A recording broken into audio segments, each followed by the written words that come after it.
Ever stop to think how a quick message, something you just dash off on your phone, could end up, well, being dissected in a courtroom? It sounds a bit wild, doesn't it? But in industries like construction, yeah, those seemingly casual exchanges can actually be the foundation for some pretty serious legal battles. And what's fascinating here is how our modern ways of communicating, they're really sort of changing the landscape of agreements. Absolutely. We're going to take a deep dive today into a case that perfectly illustrates this. Jaevee Homes Limited v. Mr. Steve Fincham, trading as Fincham Demolition. Exactly. And forget trying to, decipher pages of dense legal docs. We've sifted through it all for you, the learner, to bring you the key details and maybe some surprising twists in this dispute. Our mission really is to give you a clean picture of what actually happened and, crucially, why it should matter to you. Yeah, why it's relevant. At its core, this case, it just boils down to a fundamental disagreement, right? Completely.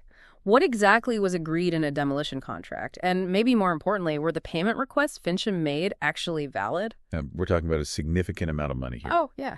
Fincham invoiced for just shy of £200,000, while Jaevee Homes had only paid £80,000, so a big gap. But here's where it gets really interesting.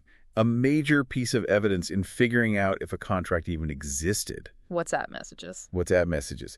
Yes, those everyday chats on your phone, they became a central point in this legal fight. It just highlights how our informal tech communication is having a real impact on how we make and, importantly, prove agreements. Okay, let's unpack how this whole thing started. Set the scene a bit. Okay, so Jaevee Homes, they're a property developer. They needed an old nightclub in Norwich taken down. Right. They hired Steve Fincham, a demolition contractor. The first contact was back in May 2023. Jaevee asked for a price. And Fincham comes back with a quote. £256,000 plus VAT, and he broke down the work into 4 specific sections. Okay, standard enough. Then came the usual back and forth, the negotiation. The haggling, yeah. They eventually settled on a slightly lower price, £248,000. Seems like standard procedure, doesn't it? But then we get to May 17th, 2023. And this is where those WhatsApp messages become so significant. Tell us about that exchange. Well, Jaevee's representative, a guy named Ben, asked Fincham if he could start work the following Monday. Nope. Fincham replied about needing to get scaffolding sorted, practical stuff.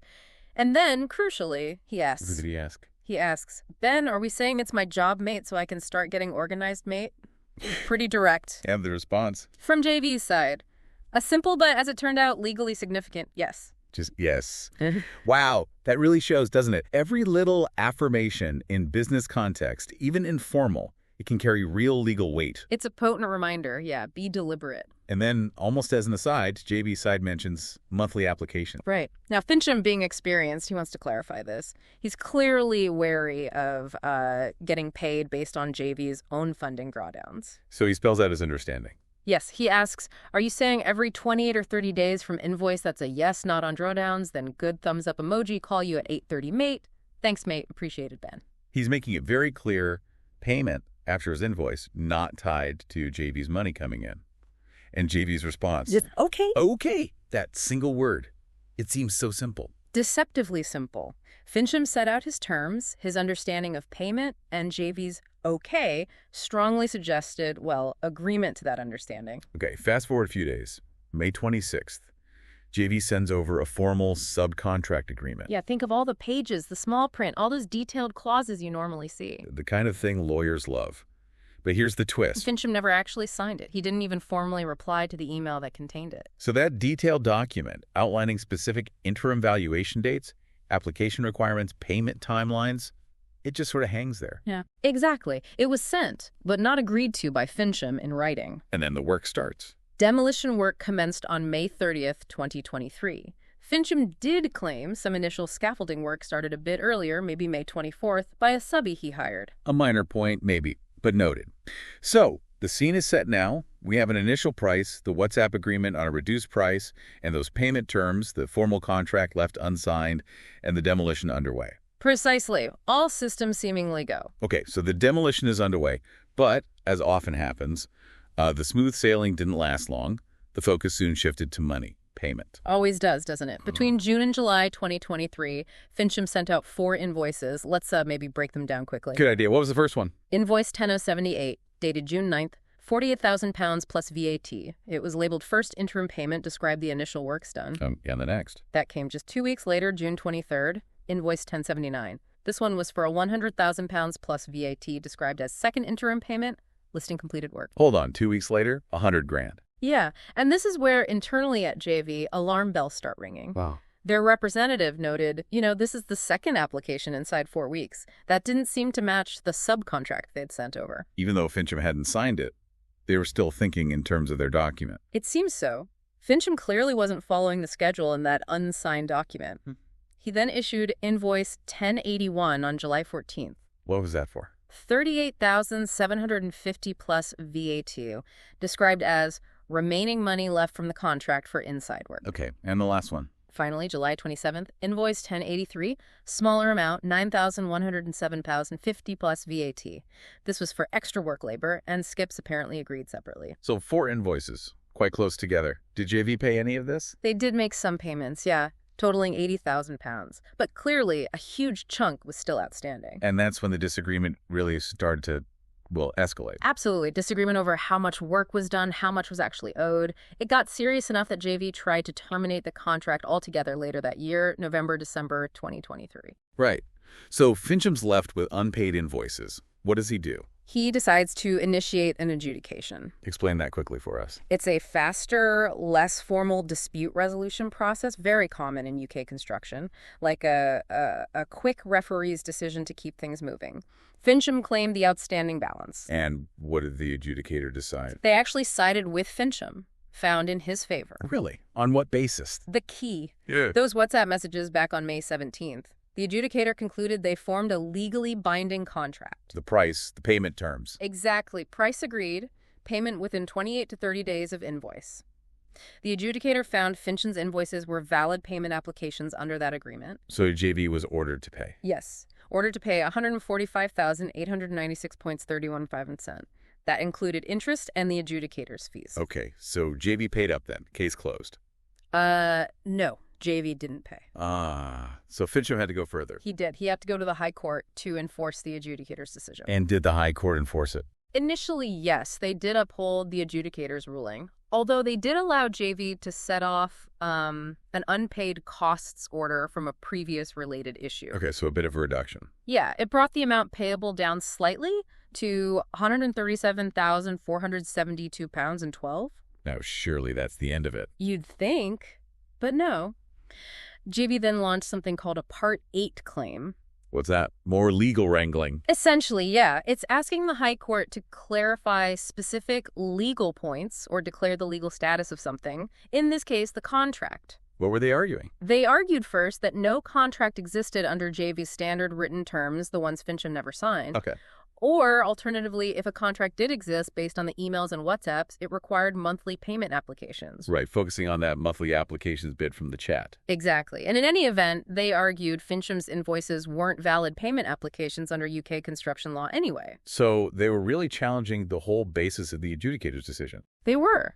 This brings us to the High Court's detailed findings, and this is where we get into some really interesting legal nuts and bolts. Okay, let's hear it. Did the High Court agree with Jaevee this time? No, they didn't. Just like the adjudicator, the High Court disagreed with Jaevee's main argument about the contract. So they also found a contract existed based on the WhatsApps. They did. They concluded that the WhatsApp exchange on May 17th did constitute a legally binding agreement. And the judge's reasoning. The judge pointed out that even though it was informal, that yes, in response to, "Are we saying it's my job?" clearly showed agreement on price and an intention to proceed. The basics were there. Exactly. And who the employer was, Jaevee? That was clear from earlier emails in the quote. Things like the exact duration or start date weren't seen as essential terms needed to form the contract. The law can imply reasonable time frames for things like that. Correct. The law often implies reasonable terms where specifics are missing. Okay, what about the payment terms? The monthly applications and Fincham's clarification. The court looked at that whole exchange.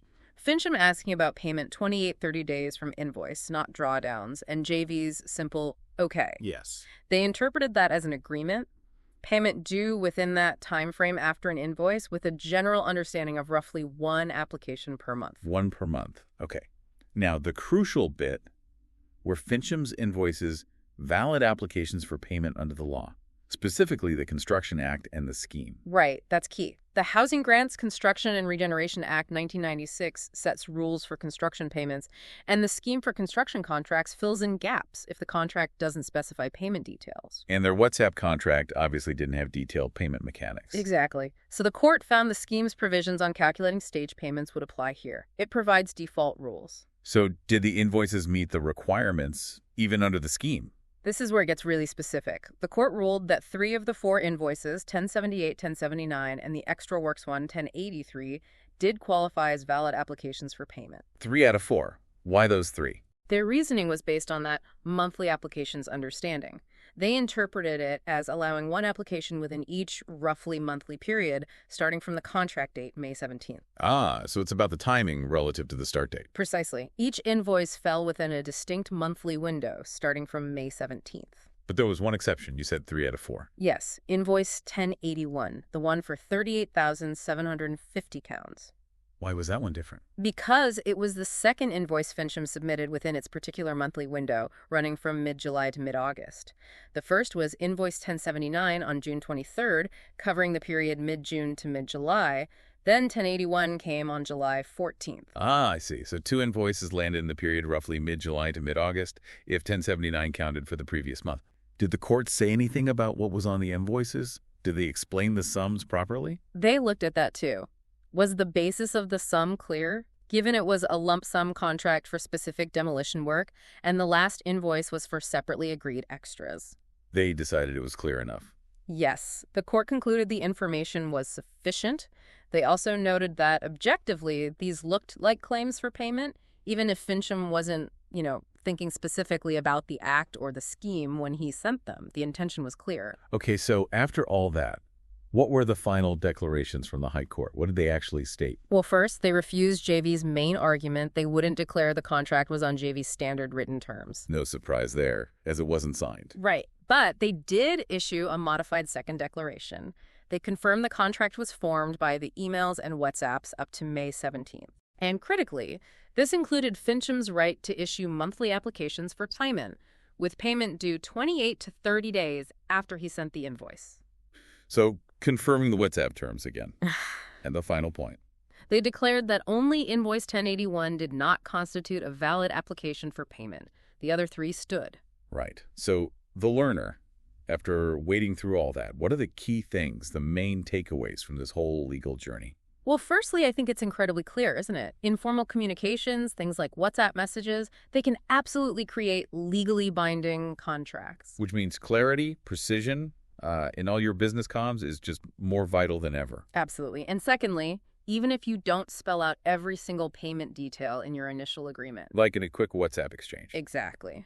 Construction law and those statutory schemes, like the scheme for construction contracts, they can step in and provide a framework. They fill the gaps. But it's always better to be explicit up front if you can, right? To avoid these kinds of disputes. Definitely best practice, yes. Avoids misunderstandings. Thirdly, the timing and frequency of payment applications, they really do matter. They need to line up with whatever terms you've agreed, even if those terms are just monthly applications. Precisely. Yeah. And finally, don't underestimate your invoices.